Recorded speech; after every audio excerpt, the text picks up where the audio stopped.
this gothic underground city. We all sin. If I bring a couple rounds with me, then we all win. Hey there, nation, and welcome to the show where we help you to play miniatures wargaming on a budget. It is I, Commander Cheapskate, and we are back with another episode of Into the Bad Zones. This is our limited series that is dedicated to our Necromunda Outlanders campaign, and this is battle report number 10. It is a War in the Shadow scenario that features my friend Shade the Kiddo as well as Dark Lord Mac.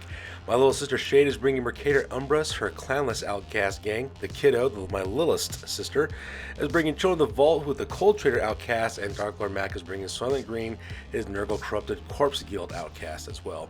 Now, if you notice, I'm not participating in this battle report, and the reason why is because I am slowly outclassing my friends in terms of my gang rating. So because I'm letting my three friends do this one on their own, so that way they can build up some more gang rating points of their own, so that way they can kind of catch up to me as well. So this battle report is actually a little bit different for two reasons. One, we're actually doing a variation of the War in the Shadow scenario, calling Shoot and Loot is what we call it. And actually it's a homemade scenario that we made specifically for my friends to play this one, so it's kind of cool. And secondly, the reason why this video is also different is because in previous battle reports, actually for all my battle reports, I've always taken photos and stills of what's going on the battlefield, and I've been just narrating over the pictures that we have. What I decided to try to do this time is actually take some video clips of what's going on the battlefield, so that way you guys get a better understanding of how things are working. Sometimes it's a little hard to interpret what's happening on the battlefield because you only have a picture to work off of, but by using some camera work, I'm thinking I was able to do some of that to help you guys see exactly what's going on the tabletop. Let me know what you guys think about this new format, if you like it or not. I'm planning on doing the exact same thing with my Blood Bowl battle reports I'll be making here on the channel as well, so let us know what you guys think. So with that being said, ladies and gentlemen, we're going to play some background music real quick. As the music is playing, we'll show you photos of all three gangs as well as the rosters, and if you want to see exactly what they're bringing for this one, go ahead and pause and take a look at your own leisure. So that being said, let's get this battle report on a roll.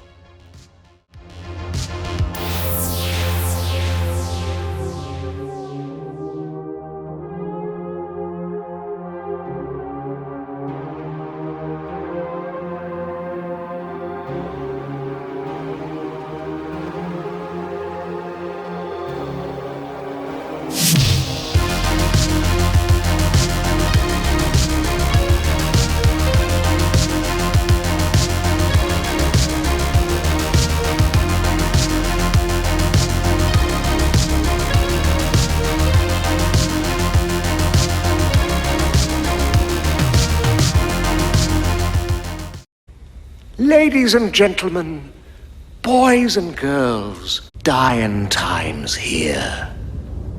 Alright, so let's talk about the scenario rules for this one. It's a multiplayer scenario called Shoot and Loot, which is a variation on the War in the Shadow scenario that you can find in the Book of Ruin. As you can see in the background, you can show that we're doing the video clips, showing you exactly what the battlefield looks like, so that way you guys can see how everything is laid out, and of course we'll talk about what's happening. So for this one, crews get to choose two fighters to start off with, and these fighters can't be a leader, a champion, or have more than one wound, and the rest of the gang is held off for reinforcements.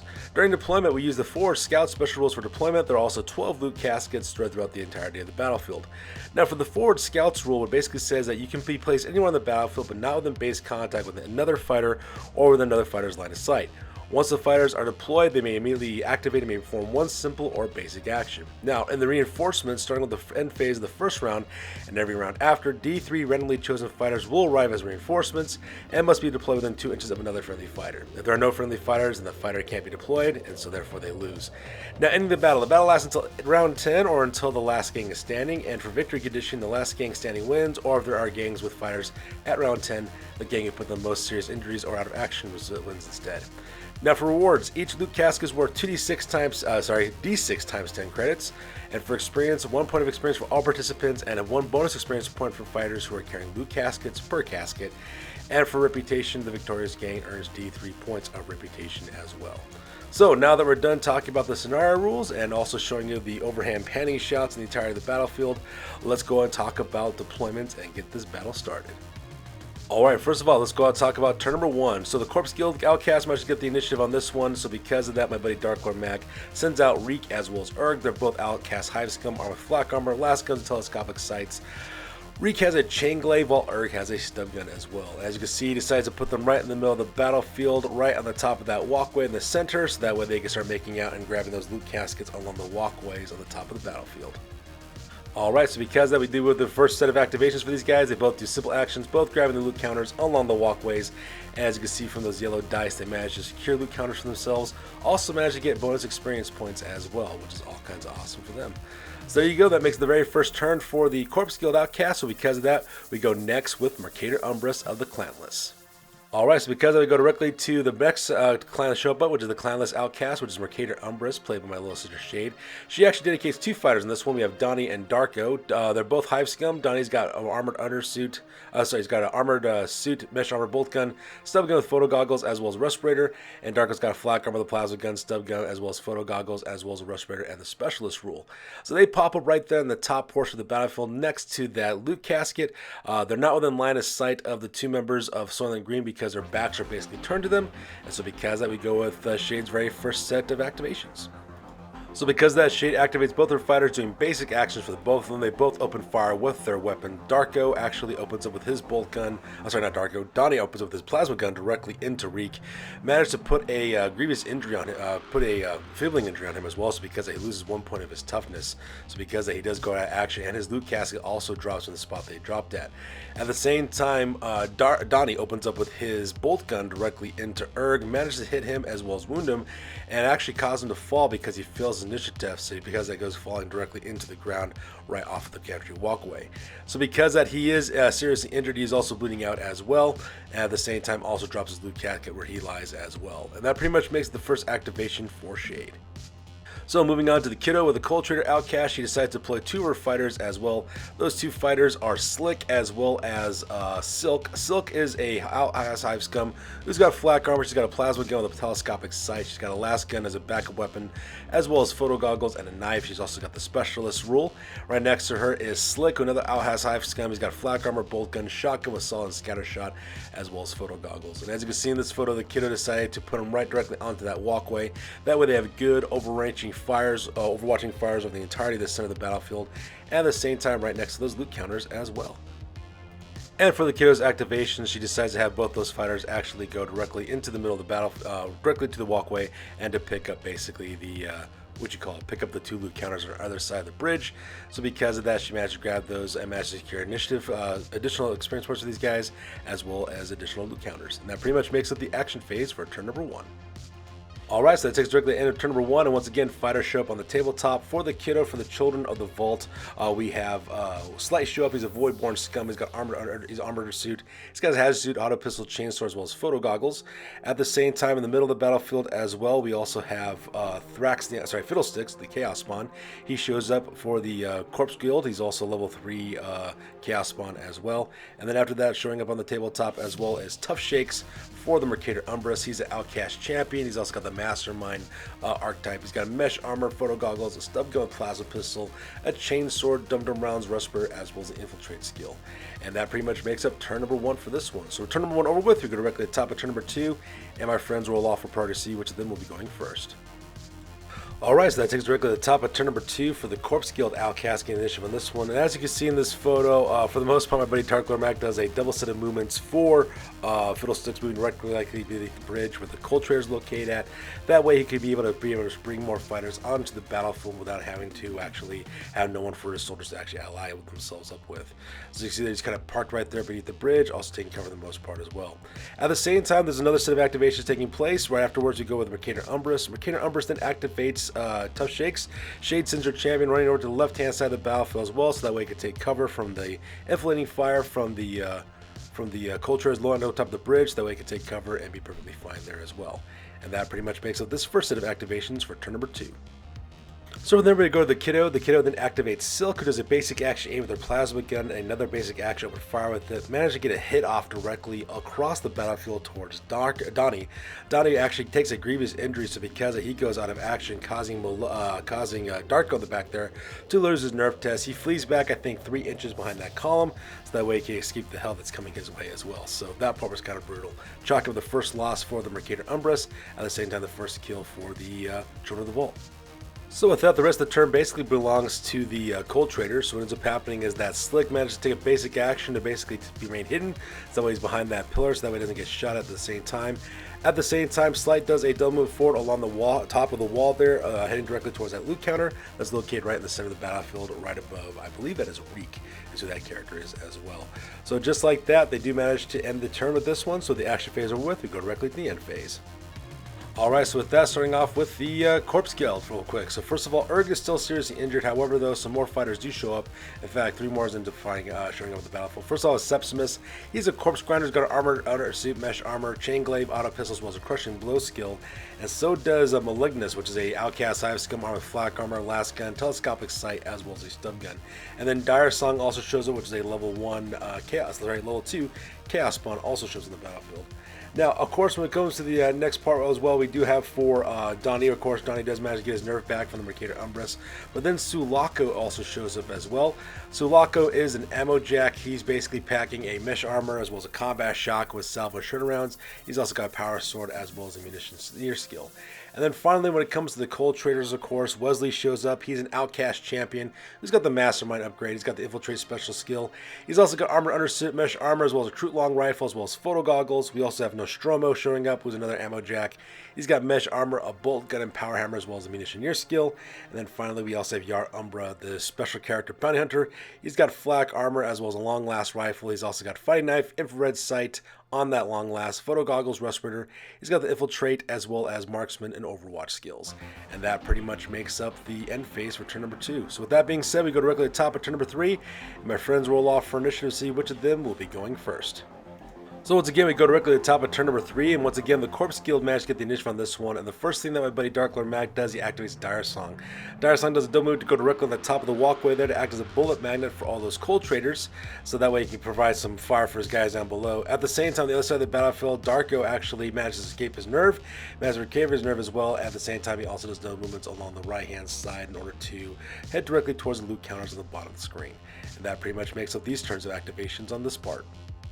So going back to the Cold Traders, Silk is activated next. She turns to open fire with her plasma gun. She only gets one shot directly into Dire Song. Does hit him, but does fail to wound him. So because of that, Dire Song is perfectly fine. He's just currently pinned right now, and he's laying right in the middle of the gantry walkway for the Cold Traders.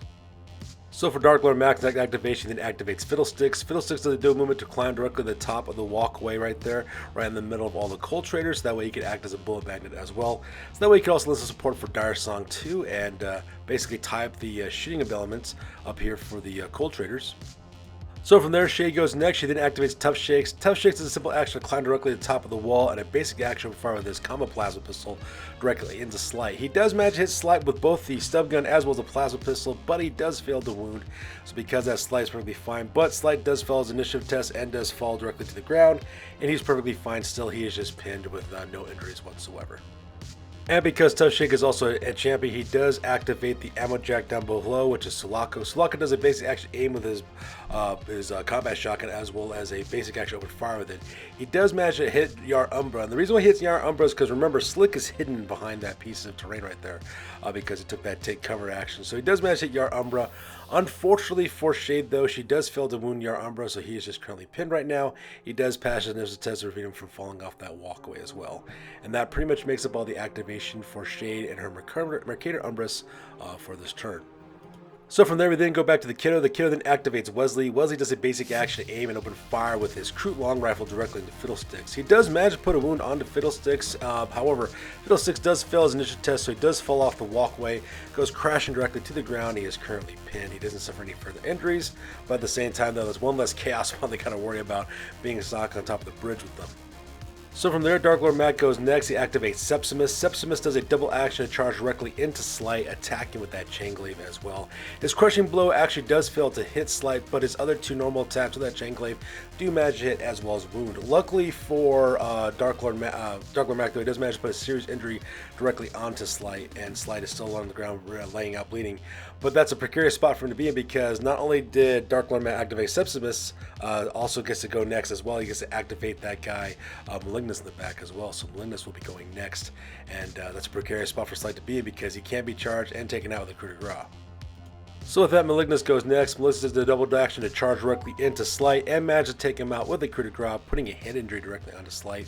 So because that Slight will go into recovery, at the same time lose 1 point to his intelligence as well from suffering that hit injury from being smashed in the head, basically, by an Outcast member, Outcast Hive Scum. So that being said, that makes it the turn for that one. So the rest of the activation phase is actually dedicated to the Cold Traders, and as you can see in this photo right here, both Slick as well as Yar Umbra open fire directly into Dire Song.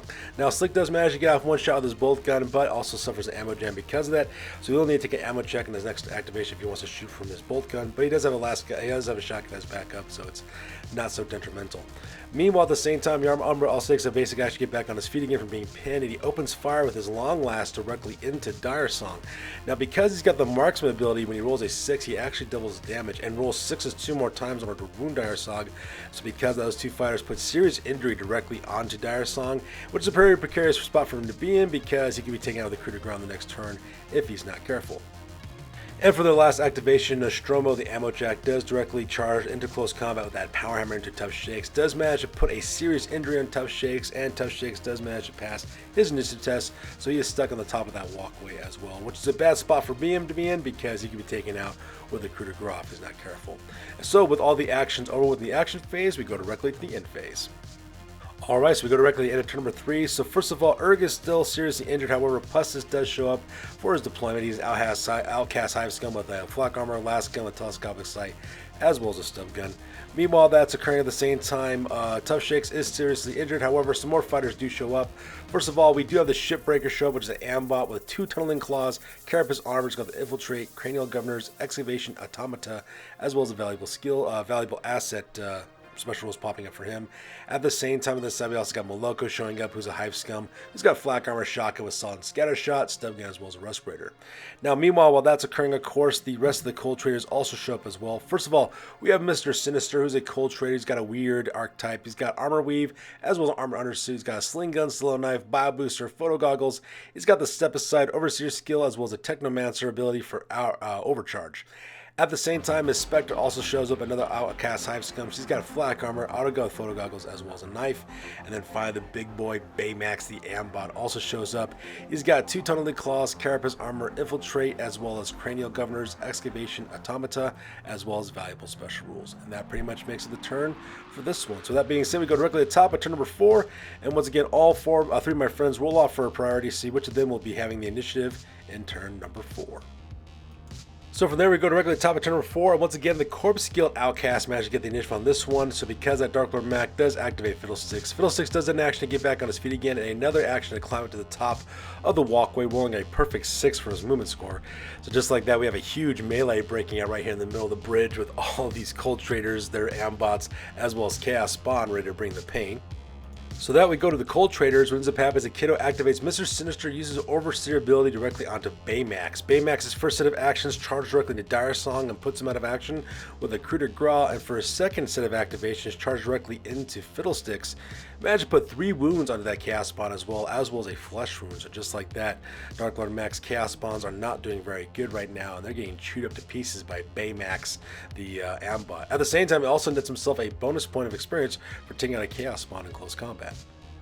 From there, we go directly back to Shade for Mercator Umbrus, and she activates Moloko, who does a double set of movements directly down the right-hand side of the battlefield, heading alongside the right-hand side towards the cache of loot crates right next to that Promethean stash, right there in the bottom right-hand corner. Shade has told me while we were playing this game that she remembered this scenario is called Loot and Shoot, so she decided to do a lot less shooting and more looting because she could definitely use the credits to help out her gang.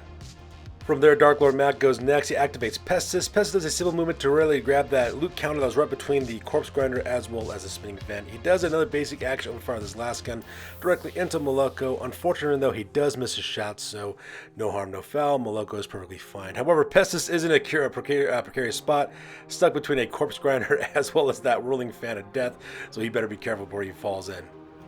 So from there we go directly to the Cold Traders, and what ends up happening is that the Kiddo activates Wesley. He does a group activation with Slicks. Now Slick opens fire with their plasma gun, firing 2 shots directly into the Shipbreaker. Managed to put a serious injury on the Shipbreaker, who also fails initiative test and actually falls directly onto the ground as well. Now Solaka does pass his cool test, so nothing really bad really happens there.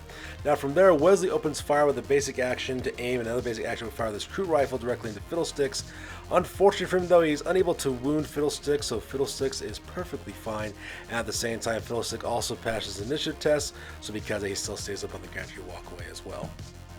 So going back to Mercator Umbrus, Tough Shakes does a simple action get back on his feet again because he got a flush wound. Does a basic action put close combat attacks directly into Nostromo. Managed to put him out of action with a plasma shot from his combo plasma pistol. So because of that, Nostromo also falls off of the ledge as well, and that's where basically the last injury hit goes into him to put him out of action as well. And that's an additional experience point for Tough Shakes as well.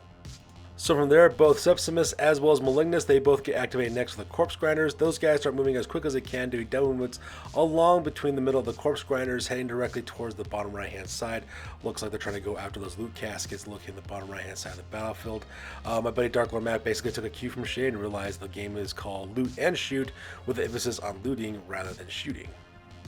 So for the Cold Traders, we go to Slick. Slick activates next. He does a basic action aim, another basic action before this bolt gun. Managed to get 3 shots off, rolling a 6 directly onto Tough Shakes, putting a grievous injury on him as well. It's because he will go into recovery as well. So from there across the other side of the battlefield, the Shade goes next. She then activates Darko. Darko does a double assets of movements in order to go directly towards that ramp. Looks like she's going to try to send him to go after that loot casket right on the top of the walkways as well. So as you can see, things are not looking really good right now for the members of the Cold Traders, being sworn by Chaos Spawn. At the same time, the same kind of problem with Mercator Umbrus, moving as quickly as they can in order to try to grab as much loot as possible. So the rest of the turn is dedicated to the Cold Trader. Yar Umbra actually goes next. He does a simple movement to move up forward and takes a basic action, opening fire with his long last, going directly into Pussis. Managed to hit, but fails to wound him. So Pussis is currently pinned, and he actually avoids falling into those whirling death traps by surviving his initiative test. Miss Spectre goes next, open fires with her auto gun, managed to hit as well as put Malignus out of action, putting a critical injury on him as well. So because he will need to do a medical escort mission at the end of the battlefield to see exactly what happens to him. He also drops his loot counter right down the top of the Corpse Grinder as well, so that part is pretty crazy. So with the action phase over with, we go directly to the end of turn number 4. So with that, we go directly to the end of turn number 4. So first of all, Uruk is still seriously injured, so he is currently bleeding out as well. However, Gerlach does show up. He's an outcast champion. He's got the Gunslinger archetype. He's got mesh armor, plasma gun, stun gun, dumbed around, as well as a fast shot ability. At the same time, Thrax the Unclean also shows up in the middle of the battlefield right next to him. And then finally, we also have Gerlach, which is the outcast champion. Sorry, not Gerlach, which is Tulok the Broken. He is a corpse grinder. He's got armored undersuit, mesh armor, chain glaive, auto pistol, as well as crushing blows. So because of that, the Corpse Guild has some much needed reinforcements showing up on the battlefield. Meanwhile, for the Cold Traders, Mr. Smug shows up, who's a bosun, who's also got the weird archetype. He's got an armor undersuit, mesh armor, he's got a flamer, as well as a shotgun, knife, and photo goggles. He's got the dodge, as well as a Technomancer manipulating lumens ability. At the same time, Ghost also shows up as well, who's a Voidborn scum. He's got an armor undersuit, as well as a hazard suit. He's got a last pistol, chainsword, as well as photo goggles. And so, just like that, the very last members of the Cold Traders appear on the tabletop. And finally for Shade from Mercator Umbrus. First of all, what ends up happening, the Deserter shows up. He arrives next. He's a bounty hunter special character. He's got an armor suit, flak armor, shotgun with solid and scatter shot, frag grenades, a fighting knife. He's also got the Medicaid, Mentor, as well as Overseer abilities. At the same time, we also have the 2 new guys showing up, 2 Hive scum named Bussanine and Santo. Bussanine's armor with the bolt gun, as well as a last gun with a telescopic sight for a backup weapon, and Santo's got a last gun with a telescopic sight. Meanwhile, the Shipbreaker is still seriously injured, which is a very precarious spot for him to be in because he's so next to those Cold Traders, and that pretty much makes up the end of turn number 4. So turn number 4 over with, we go directly to the top of turn number 5, and my friends roll off for priority to see which of them will be going first. So once again, we go directly to the top of turn number 5, and the Corpse Guild managed to get the initiative on this one. So what ends up happening is that Tulok the Broken does double charges directly into Mr. Smug. Managed to take him out of action by landing 3 hits with his chain glaive, as well as a crushing blow. Puts that guy out of action with an out cold result. At the same time, Thrax the Unclean also attacks forward as well, going directly to Slick, putting him out of action with an out cold result as well. And as you can see right there, the loot counter got left behind right there on the top of the bridge. So just like that, 2 members of the Cold Traders have been taken out of action, and Thrax the Unclean does a quick follow through to land right behind Yar Umbra and engages him in close combat as well. So moving on with the Cold Trader, Wesley goes first. He managed to aim with his Kroot long rifle, opens fire with his Kroot long rifle, and fires it directly into Septimus. Managed to hit that guy and cause a flesh wound. It's because that Septimus is currently pinned. At the same time, Slick does a basic action aim with the plasma gun, another basic action open fire with it as well. Unfortunately for her, she also does roll an ammo check on that one, but she does manage to pull Gerlach down and put a serious injury on him as well. Gerlach does manage to pass his initiative test, so he doesn't worry about falling into the vent, so he's perfectly fine. However, though, Silk will need to roll up an ammo roll the next time she activates to see if she can fire her plasma gun.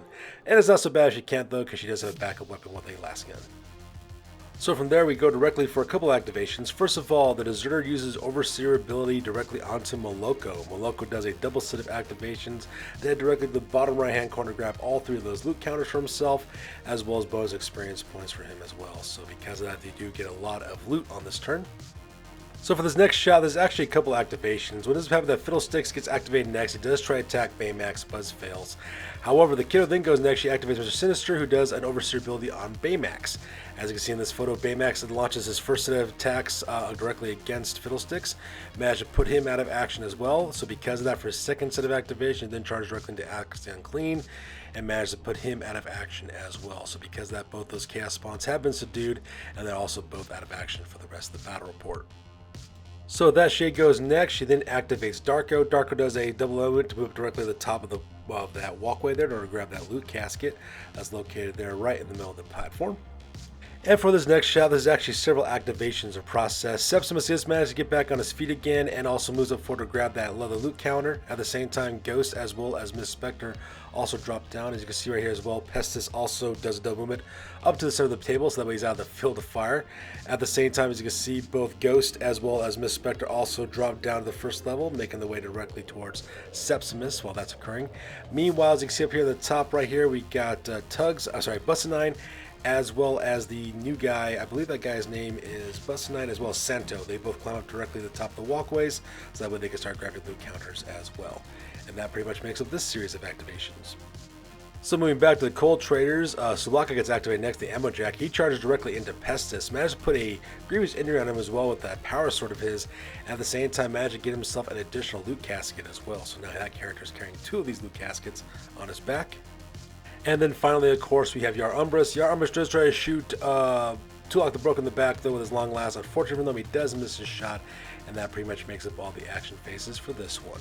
Alright, so that takes us directly to the end of the game for this one. So the Clanless managed to pull the victory on this one. The reason why is because the Corpse Guild decides to bottle out as well. So because of the Corpse Guild, though, they're not so bad off. They managed to get two of the loot counters as well.